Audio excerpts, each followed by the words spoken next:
December 4th, raid. December 5th, siege. December 5th, infestation. We have 2 builder quests where we have to build monuments. With the monuments, we got a couple of blueprints that we got to place down, and you're not supposed to be able to place them next to anything. Like, I could not place them next to this wall. I'm doing a little test here to see if we can place them next to each other, though, because we could save materials. Now, unfortunately, there has to be a door here for both monuments, and then there's doors on the other side for this monument as well. But the main thing is, if this does end up working out, we could end up saving some materials. We just got some alpacas that entered our territory. We got 4 over here, and Weasel only has 4 taming, but they're really easy to tame, and yeah, tame failed at 24% chance. That's pretty good considering Weasel has like no taming. This jaguar actually did kill one of these alpacas, and we're gonna have Frog kill it and hopefully not get killed here.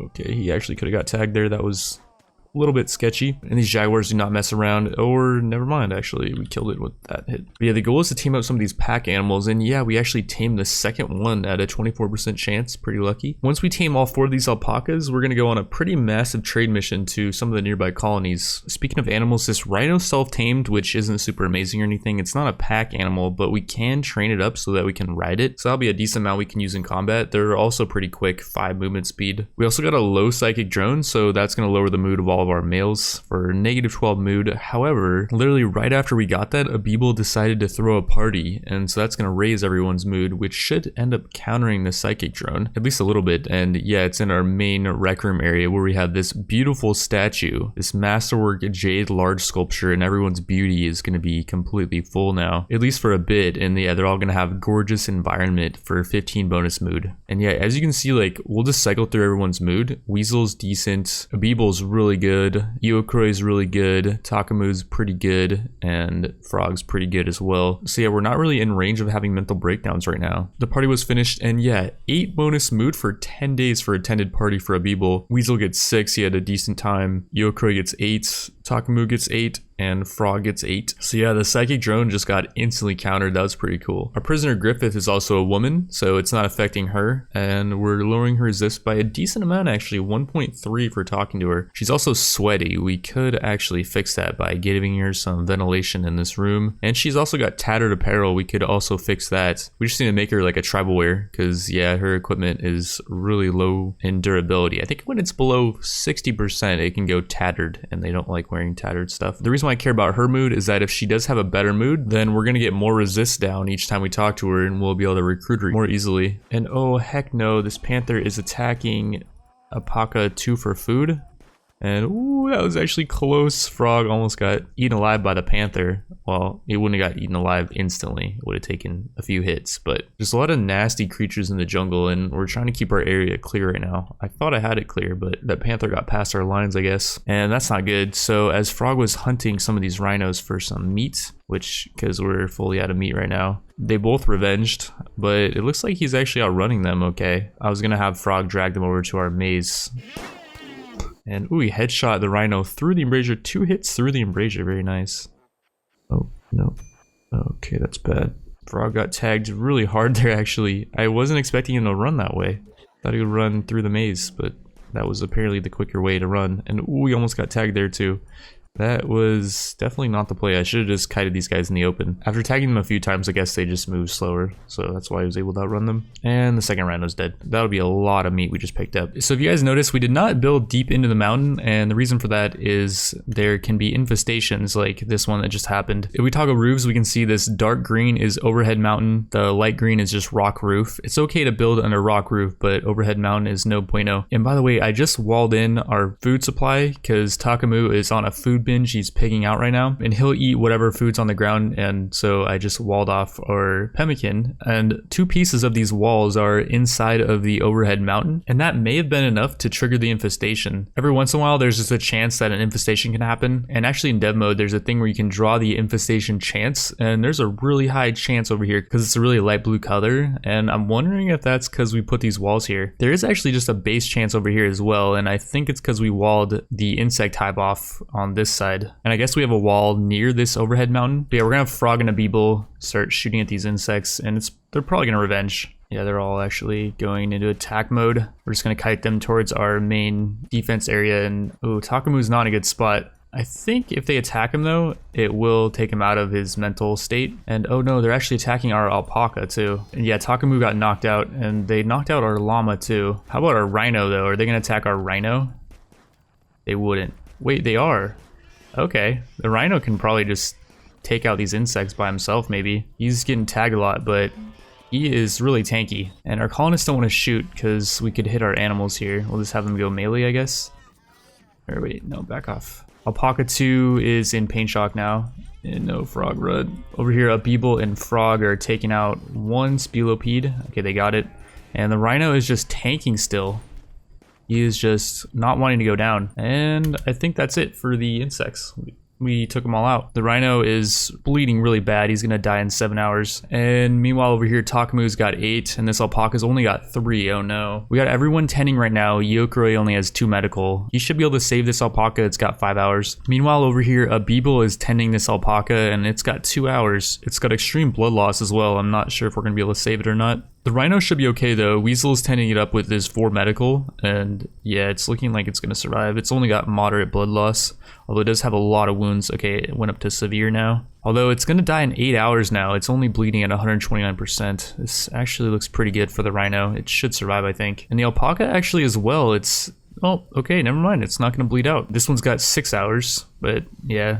It just got a 10 and that went up to 8. So yeah, all of our animals should survive. They can produce insect jelly, which is nice. And it produces that like I think every night. And the insect jelly is really nice. You can sell it for a lot. But we don't really have a reliable way to take out those insects easily. And so yeah, we're just gonna kill the hives for 30 insect jelly. 100 insect jelly total actually. And this stuff sells for $8 a pop. And very nice. We completed our first monument. Which by the way, does that mean you can build monuments and attach them to each other? That would be pretty cool if that was the case. I think it is kind of an exploit because you can't build this monument like attached to this door. I was able to place the blueprints down next to each other though, and yeah, that's definitely not intended because if you think about it, it's supposed to be a monument that's just kind of sitting out in the open, and it's supposed to be kind of like a statue, I guess, but we can conjoin them and use less materials, which by the way, I accidentally made these monuments out of granite. I meant to make them out of slate. Granite is really strong material and we want to use that for our main walls, but on the bright side, the monument will be tankier, so it's going to be harder for it to accidentally get damaged, and we don't want it to get damaged because we'll get those negative events like the mechanoid cluster. Frog is in a sad wander and his mood is literally at 34%. Like that is so unlucky. I think the same thing happened to Takamu as well, because yeah, their moods are not dipping that low. It's just that he is right now jealous of Iokuroi's bedroom. We got to make his bedroom the best. So yeah, that's kind of my bad there. Frog actually snapped out of it. That was quick. It was literally only like a couple hours where he was in sad wander. I thought that mental break can last for days, but I guess not. Or I guess we just got really lucky. And okay, we cleared up our second monument. We got our 9 Glitter World medicine, and we can use that for surgeries, diseases if we need to. The main thing is we just got to make sure that we have no one accidentally using it. So we're going to turn off allow for that, and we're going to make it so we can only use herbal medicine on people, and we got to do the same for the animals, although it looks like the animals are already on herbal medicine or worse, which yeah, we don't even want to use medicine on the animals. Let's just do doctor care but no medicine. Yeah, the main thing is we just don't want people using Glitter World medicine on like scratches or things that don't require it, and we want to save it for like maybe surgeries too. It really helps surgery success chance, and you don't want to botch a surgery. You could potentially kill a colonist, or like if you're operating on their arm, your surgeon could mess up and like remove their leg or something. So Iokuroi, who is ugly by the way, is now marrying a Beeble, and this is I think just a random event.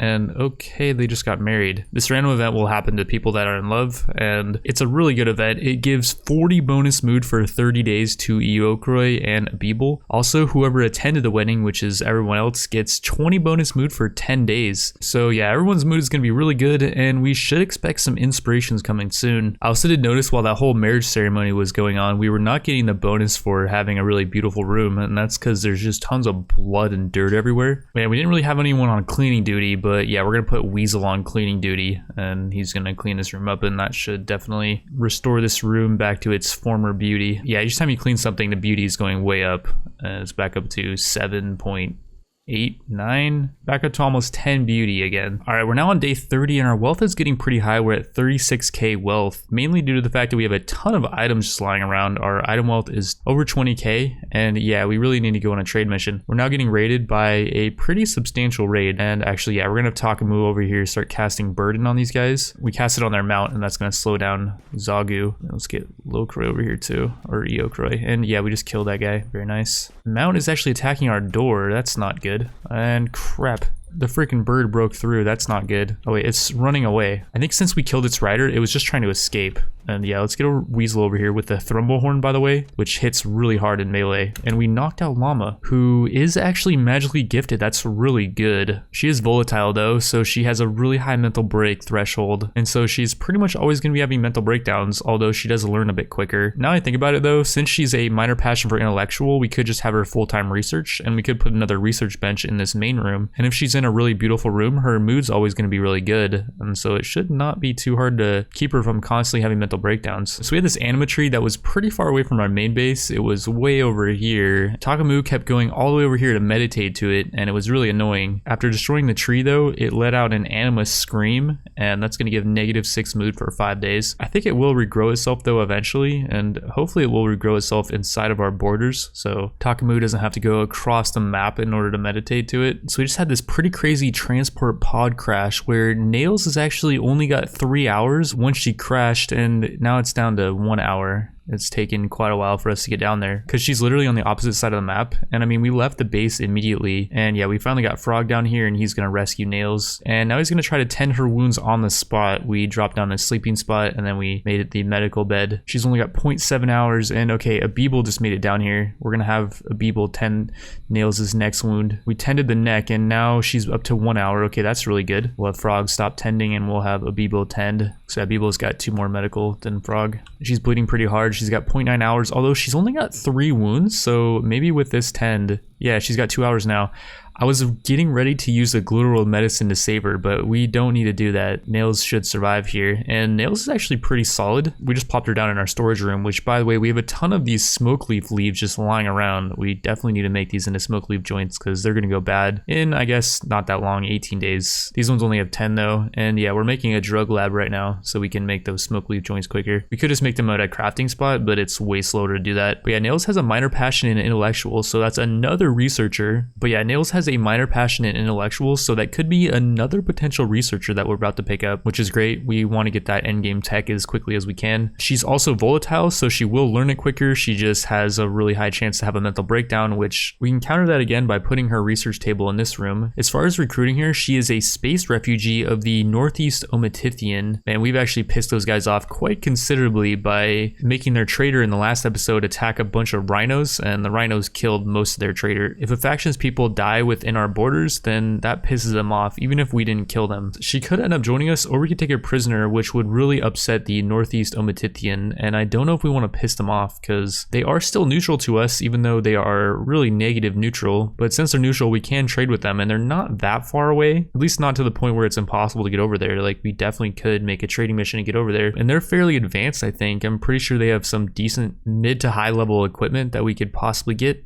So yeah, I don't think we want to go to war with those guys. Hopefully Nails just ends up joining us, but if she doesn't, I think we're just going to let her go. And okay, this is awesome. So we got a arcane goods trader that visited us, and they have a ton of silver, 4,600. First of all, they're going to buy all of our insect jelly for 457 a pop. We got 100 of it. That's 450 bucks right there. We've been making some smoke leaf joints. We made 37 of those, and we can sell them off for 628 a pop. And actually that's about all we can sell them for now, but that's going to bring our total silver count to above 2k now. And actually we can sell them our Somali cat, which we started with this animal, but it was never bonded to anyone because I guess cats can't be bonded to people, or at least not the Somali cat. The Somali cat can randomly nuzzle people around base, but it is eating food, so I feel like it's not really worth. So yeah, we're going to dump that thing off. And with all of our silver, we're going to pick up this Torn Script Necromancy, and this is going to teach a gifted pawn how to manipulate the forces of life and death. Also, apparently the Necromancer can become a lich at a later stage, and liches are incapable of all activity ability except for fighting and research, which I thought this would be okay to use on Llama, as Llama only really has a minor passion for intellectual and I guess mining as well. But since liches can do research, it would be pretty good to make her a lich. She wouldn't be missing out on the ability to do too much, and yeah, she is magically gifted. Unfortunately, it looks like Nails is not going to join us. She decided that she's just going to leave, which I think is just like an RNG chance if she does want to join us or not. Her leaving the map though did give us a bunch of relation back with the Northeast Omatithian. We're back up to -12 with them, which is good. We want to keep relations with those guys good, because yeah, we want to be able to trade with those guys and we don't want them to end up raiding us. So we got a couple more quests. Temporary workers, which this one does not seem like a quest we'd want to do. We have to lend 4 colonists to this guy for 29 days, and the rewards aren't even all that good. I mean, we could get the love enhancer, which by the way, I don't even know if this thing still works, because people are not making love. Like maybe Abibel and Eokroi just don't make love because Eokroi is ugly, or they just removed the got some lovin' buff in this patch, which does kind of suck, because before when a couple would sleep in the same bed, they would randomly just start doing it, and every time they did, they would get a got some lovin' buff for quite a long time, and this would actually stack pretty much infinitely. The most I saw it stack was to 6 though, and I think when it was stacked 6 times it would give like 30 bonus mood or something. It was crazy. But yeah, these people just, they do not want to make love, which is fine. I mean, their moods are really good. Like they're both topped out in moods because their got married buff is still up for 22 more days. Oh, and by the way, our dining room now is extremely impressive. I talked about that in the last episode, how our dining room was only slightly impressive, I think it was, which is weird because we didn't like make another dining room or anything. We haven't really done anything to the base, except for, I mean, we added another research bench in here, so that Griffith now, who did end up joining us, can do research along with Eokroi. They can both research at the same time, and that's not going to double our research speed because Eokroi has 14 intellectual and Griffith only has 6, but Griffith will add some speed to our research. But yeah, we're not going to do the temporary workers quest, although this one's actually pretty cool. Syri in the lair wants us to attack a camp controlled by the assassins. There's 3 of them there, and if we do take it out, we get again possibly some glitteral medicine. I feel like we should almost take that, even though the advanced components are really good too. We're going to need a lot of those later. We are still quite a ways off from being able to use these advanced components, but I think we're going to be able to use these before we're able to use this glitteral medicine. We already have 9 of it. Like, we're not going to go through 9 glitteral medicine before we can use these advanced components. And by the way, they have more value. 2 advanced components values at 400, whereas 7 glitteral medicine only values at 350. So yeah, for that reason, we're going to accept the advanced components and we get some random camp loot. The bandit camp is actually pretty close to Kamia Tar Pit, which is a place that we want to go to do some trading, and so maybe we'll just send Frog out on a trading mission right now, or maybe we should wait until we recruit Llama and turn her into a necromancer. I think it would just give me more peace of mind having an extra defender when we do send out our main combat guy. But yeah, Griffith is awesome. Since she's a quick sleeper, everyone else is still sleeping and she's up and at 'em, hauling stuff around the base and doing cleaning, and when she's not doing that, she'll be doing research. So yeah, she was a really nice addition. The quick sleeper trait is definitely one of the best. And there we go. After not much time, actually, Llama ended up joining us, and she is now a necromancer. She has the ability to consume a corpse. That's all she has, which has got to be the worst ability out of all of them. Or actually, maybe it's not that bad. It only costs 3% mana and it has a cooldown of 20 seconds. We can use this ability to grind up her skill really quick, and we're going to have this door be held open, and then we're going to consume these corpses, and okay, cool, it actually drops the gear. But yeah, each time we do that, we get XP. We only got 9 XP for that though. I have a theory on this actually, and the amount of XP you get is based off of the mana cost of the ability, because it says the XP gain is equivalent to the difficulty of the spell. I think that's what they mean though. So yeah, this is actually not going to be a super fast way to grind XP. Apparently also, if they're at max mana, they will gain XP slowly. So we'll just consume one more corpse and get her to max mana, and then she'll start gaining XP over time towards her class, which, like, yeah, she's at max mana now, and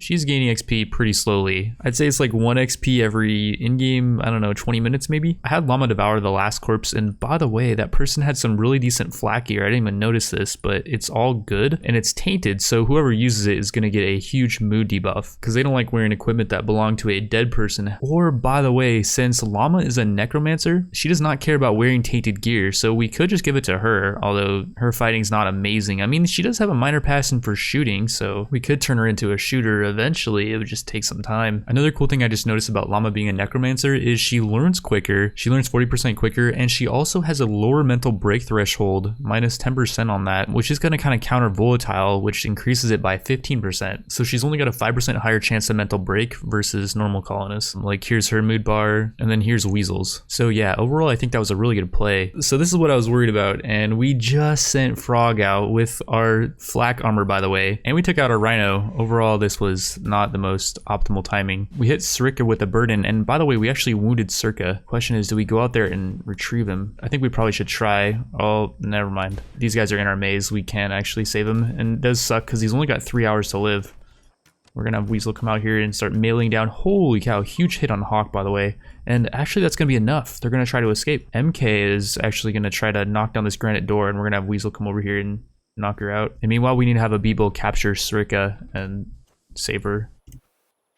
And actually we knocked out MK too, which is awesome because MK is a lightning mage. She might have some really cool abilities. We just picked up 2 prisoners, and they're both a part of the Grey Crag Union, which I think is another tribal faction, and these guys might join us really easily. Krika is bleeding at 678%. She's gonna die in 1 hour. Abibel did get a really nice 10 on that wound though, and actually that cut her bleeding down to 330%. She's got 2 hours left, and another 10, 259%. She should survive here, I think. MK is actually doing really well now. She was going to die in 5 hours, and now she's going to die in 10. Weasel should definitely be able to save her, even with his low medical. While that was going down, we sent Frog north into Various Swamp to visit the colony of Tamia Tarpit, and we're going to try to trade with them. And whoa, they got a lot of slaves. First off, let's see how much money we're going to pick up from them. So we made 162 smoke leaf joints, and that's going to sell for 1k. Wow, those are really profitable. And actually that's about all we got. We got 1,050 to trade with them. We didn't bring any of our gold or anything. So out of all the slaves they got, I think this guy Rolaro is actually pretty solid. The main thing is this guy's decent at combat, and he's got a burning passion for plants. So when he's not doing combat, we can just have him do plants. We don't need him to do art. We have plenty of people doing art, and yeah, we don't need him to do research either. We have plenty of researchers. It does suck that he is a pyromaniac, so he will randomly go on fire starting sprees. However, with his magically gifted trait, we can actually turn him into a wanderer. Frog and Rolaro are now going to both head over to this bandit camp, and they're going to attack it. And okay, Rolaro apparently already had a mental breakdown and is already on a fire starting spree, which is actually pretty suck considering that his mood is really high. It's at 63%. I did not know pyromaniacs can start fires when their mood is that good. The cool thing about this trait going off when he's in a caravan though is it actually does nothing right now. He's not starting fires or anything because yeah, he's on the road already. So Frog and Rolero made it to the bandit camp along with our rhino, which by the way, we can't train this thing, and its tameness is going down. I think eventually it's going to become wild again. We don't have anyone that's got good enough animal skill to train it up, so yeah, we can't ride it ever. But yeah, before we do anything, we're going to turn Rolero into a wanderer. You can do this with anybody that's magically gifted, and they do lose the 10 movement speed, 10 extra global learning factor, the extra 10 speed, immunity gain speed, psychic sensitivity, which is pretty much all good stuff. However, after being promoted to a wanderer, he actually gains a little bit of movement speed, loses some work speed. Wanderers just don't like working, and actually gains immunity gain speed by 10 more percent, lower mental break threshold too by 3%. That's nice, and can be in more hostile climates. Not by much though, only 5 degrees. It's not really a huge deal. The main thing about the wanderer though is caravans with the wanderer will ignore the movement penalties of any world tile, which is huge considering that like in the tropical swamp we move at 2 only, and like over here there's a movement difficulty of 4 if we're in the tropical swamp that's not on the road. The rainforest is also difficult to maneuver in, and I didn't even think about that, but all these tiles over here to get over to the northeast Omatithian are all rainforest, and they're all movement difficulty of 2, but with a wanderer that's going to ignore that, and I think it actually might even boost our movement on the road too. If we're in a tropical rainforest on the road, it is a movement difficulty of 1, whereas in like a temperate forest it's only 0.5. So yeah, this actually might even boost our movement on the road too, which would be huge. It would allow us to do trading missions a lot easier. Rolaro actually got a couple abilities, so you can teach wanderers abilities, but usually I don't remember them starting with them. And okay, this ability is amazing, Rainmaker, which is actually funny because he's a pyromaniac, so you would think he wouldn't want to have anything to do with a rain, but alas, he has it. And if there's ever fires, like if there's ever a flash storm, which is the most annoying thing ever, a flash storm will just cause a bunch of fires on the map, and it can end up burning like half the map's trees. If there's ever a flash storm though, we can just pop a Rainmaker and that will cause it to rain, so that's awesome. Arcane Bolt launches a bolt of raw energy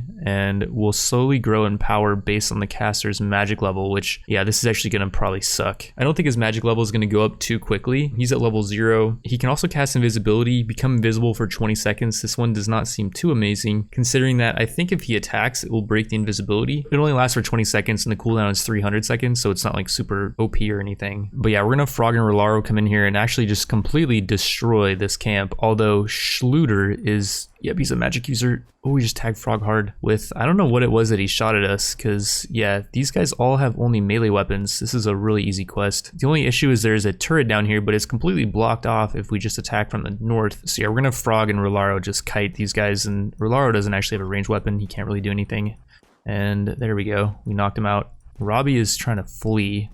And we killed Robbie. Robbie did have a fine meal though, which is good because Frog's mood is not good. And having eaten that fine meal gives him a 5 mood boost, which is really nice. I think the goal here is we're just gonna want to get out of here ASAP. And is there anything in here? Not really. Just a couple beds. It's not really worth to take those back. Although this battery actually would be potentially worth. We could take the battery with us and we could deconstruct this solar generator for the components. The question is, will this turret actually attack us? Oh crap. Well, apparently the turret is hostile. I was not paying attention and it blasted Frog in his leg. What we could do is have Rolaro use invisibility and head down here and uninstall this battery, and that might turn this turret off. I don't know if he's going to be able to do it in time though. Yeah, he's not. Okay, actually, right after he uninstalled the battery, the turret turned off. So that was perfect. And actually we can uninstall this turret and we can bring it to our own base. There was also a couple lights that we uninstalled, and we're gonna have Rolaro deconstruct this solar generator. I don't think we can take the steel, but we can take these 2 components for sure. And yeah, we'll grab all these meals, and the mini turret weighs 8 kg. It's kind of heavy. The battery weighs 20 kg. Ouch, that's gonna slow us down quite considerably. The lamps are also 4 kg each. Ooh, I don't know if that's all that worth. Lamps are really cheap. But yeah, with that, we'll head back to base, and it should just grab everything at once because this is an outpost, which is gonna be really important because if we had to grab everything and put it all into the caravan, I don't think Frog would make it. He's about to have a mental breakdown, but as long as he has a mental breakdown on the road, we're fine. And yep, our caravan did instantly form. And yep, there he goes. He's now in a daze. The caravan should keep moving though, as long as there's at least one person that's not on a mental breakdown. So yeah, that's not even gonna matter, I think. And yep, there it goes. And they're going quick, by the way. I think it's gonna be a lot quicker than 1.2 days to get back home. The wander trait is actually really good. And yeah, we're cruising right now. We're only on the 3rd speed. Here's how fast we're moving at normal speed, which is quite fast. We might even make it back this day, which it said it was gonna take us 1.5 days to make it back. And oh yeah, we're gonna make it back. It's only 1 p.m. and we're already almost back. And by 5 p.m. we made it back. Well, Wanderer OP. These tiles to get back into our colony are also kind of annoying to navigate to. This one's on a small hill, which is 1.3 movement difficulty, and then our colony is actually on a large hill, which is 3.5. So to get in and out of the colony, it's really annoying usually, but with the Wanderer, it's not so much. And oh no, we just got a cold snap and all of our plants are dying, which is pretty unfortunate. All this heal root too. We have pretty much no heal root right now, I think. And wait, can we actually make it rain instead of be a cold snap with Rainmaker? We had Rolaro use Rainmaker and I don't think it did anything. It just made it start gentle snowing. So yeah, that was not all that helpful. Yeah, we're just gonna have people get out here and start harvesting this heal root and just save as much of this as we can. We don't really care too much about the rice right now actually, because we do have plenty of rice stored up. But we are getting a lot more people now. We have so many mouths to feed now. And actually we got Abibel and Yokre on harvesting duty. We made plant cutting be their #1 priority, and they are harvesting this pretty fast actually. It looks like we're gonna end up being able to save a lot of this rice, and holy cow, so here's our rice stockpile. We got a ton more rice in here too, and we apparently have 2,600 rice. Okay, yeah, this is a little bit excessive I think, even with the amount of people we have now. And holy cow, so the raids are getting a lot stronger now. We're getting raided again by the Grey Crag Union, and by the way, we are not able to recruit them easier. I think we're out of their tech level now. I have a mod that makes it so after we research a certain amount of techs, we can advance in tech levels, which makes sense. Like imagine playing Age of Empires and being stuck in the, what is it, like the Dark Age for the entire game? Like that's no fun. Since our faction is technically beyond their age now, I guess that's why it's making it so. Yeah, MK has 25.7 resist left. Krika has 32.9, which is quite a lot, and they're not going to join us anytime soon. So to the bottom of our base, Black came over here and started a fire on this wall. I had Rolaro use Rainmaker though, and now it is snowing, and so I hope the snow is going to put out the fire. It's not looking like it's actually getting any bigger. And here they come. So we're gonna have Frog. Well, we should probably have everyone else up here too. Once they get close to these embrasures, we're gonna pull back, although these guys don't have ranged weapons. Like Mink has a ranged weapon though. We need to be careful. And yeah, we're gonna pull back a little bit.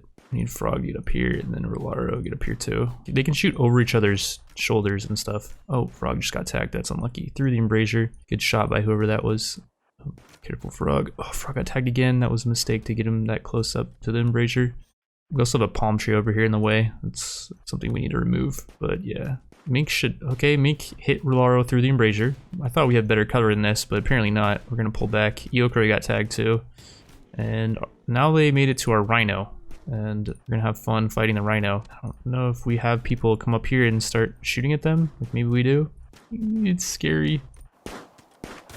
I do not want somebody just to get killed randomly. And there we go. They're running. We have a few healthy colonists that could try to chase these guys down. And like our Rhino is pissed, I think. Actually do some work on these guys maybe. Or maybe not. I don't know. They're running. So the Rhino's actually hitting Mink. Maybe the Rhino could knock out Mink. That'd be nice. Do it. Oh, okay. The Rhino killed Mink. And this actually messed up. So literally right after we got raided, we got sieged. Like we got raided on December 4th. On December 5th, we got sieged. And sieges are quite nasty. These guys are going to build up these mortars. These guys were sieging and they were building up mortars, but then this Jaguar revenged on them and attacked. And then they stopped building their mortars and now they're just charging us. That's awesome because they brought in tons of components. 14 components, 24 survival meals, and a bunch of incendiary shells. So apparently we're not going to get bombarded at all. We got Frog over here. Oh, Frog got tagged a couple times. Oh wait, Iokari, what are you doing? He's going for the simple meal. Oh god, what is a Rhino charging in? Don't step on the trap, Rhino. Okay, good. Winter hit the trap. I don't know how we're supposed to play this here. We're just gonna try to, okay, as they come in, we just gotta surround them, I guess. We got our alpacas going in as meat shields. Dude, these guys have way better armor than us. I don't know how we're supposed to do this. We're taking some of them out though. Like we must have better combat skill than them, I guess. Just melee down Mac, and then Frog shoot him. Or just melee him, I guess. We got Mac surrounded, and our animals are... Okay, this is actually great. We managed to scare them off somehow. Garner and Strike are actually heading through our main area. We're gonna melee these guys down. Just get in a melee mode of them, and they'll stop shooting. We should win the melee battle. It's 4v2. Weasel went down, though. That's not good. Okay, Frog's got 5 melee. He's gonna have to pick up the Thrumbo Horn. Pick it up, and then... Wait, we actually finished them. The person I think got it the worst is Llama. She's gonna bleed out in 3 hours. Although Abbeville has got the 10 and... No! We didn't just get another event! December 4th, raid. December 5th, siege. December 5th, infestation. I mean, okay, it's an infestation. I don't think they're gonna attack us right away, but still, what the heck, game? Alpaca 2 died. I think we'll be able to save the rest of our animals, though. Alpaca 1 is down. Alpaca 4 is also down. She's got 2 hours left, but Griffith is on it, and Griffith is using herbal medicine. It's fine. That'll, I think, get a better tend and make it so she won't die as quick. I actually don't know if medicine affects bleeding. I think it just makes it so they get over their wounds quicker. Rolaro's over here trying to save Rhino 1, who's actually gonna bleed out in 2 hours. That's not good. Rhino 1 just has so many wounds. We need a Beeble over here. And here we go. Beeble is tending way quicker. He's gonna die in 1 hour though. 110 didn't really do much. He's only bleeding at 123% though. Went back up to 0.9, now back down to 0.8, 0.7, 0.6. Oh man, he's lost so much blood. The small amount he is bleeding is all that he needs to... Yep, he might bleed out, dude. 0.3 hours only. Another 10 brought him back up to 0.4. He only needs like 2 more 10s, I think. Gunshot wound, and then he's got a wound on his leg. Actually, there's another wound on his leg. Oh, it went down to 6 seconds. 9, 8, 7, 4. I can't watch. What? No, Rhino 1! R.I.P. Rhino 1. He put up a huge fight. And honestly, without Rhino 1 and the other animals, Alpaca 2 did get killed, unfortunately, but our other alpacas will survive. Without our animals drawing a little bit of their fire, I don't think we would have survived those raids. So yeah, R.I.P. Rhino 1 will have to make a statue or something, commending his valiant sacrifice for the good of the colony. Alas, the cold snap is finally over, and we're back up to semi-normal temperatures. It's 57 outside, which is pretty good considering it's winter. It doesn't get too cold in the rainforest in the winter time. Somebody in the comment section of the last episode was talking about how we could get raided from the northwest side of our base, and I'm gonna wall this off in such a way that if they do end up raiding us from the northwest, they're gonna have to go all the way around to our choke point. Meanwhile, over here, we do have an infestation, but we don't have to really deal with it right now, at least. Not until people's injuries heal back up to full. Weasel and Frog are still at half HP, and actually Llama just gained a skill up. We can now teach her an actual ability. Deathmark and Raise Undead both cost 2 points to learn, but we could do like Corpse Explosion. We have plenty of those. I actually like this one too because the cooldown's only 7 seconds, but the mana cost is 22%. Since it costs so much mana, I think we're going to gain a lot of skill from using it, and like let's use it on this rat. That gave us actually a good amount of skill, I think. Okay, wait. There is a delay before the explosion. We got a bunch of corpses in our corpse pile. Let's use it on these guys. Let's see how much XP this gives us. Yeah, that was actually a good chunk of XP. And here we go. 3, 2, 1. Boom. And consume corpse gives us mana back, and then we can corpse explosion, and then we can just keep rotating between those. And yeah, we're getting so much XP by doing this. And we're getting rid of these corpses. One of the more annoying things in this game is having corpses to just be sitting around the base, and when people walk by them, they get mood debuffs because they don't like seeing corpses. One cool thing about necromancers as well is they don't mind seeing corpses. Like normally if someone was sitting here, they'd get so many mood debuffs, but Llama does not care at all. And we're gonna blow up that corpse and run.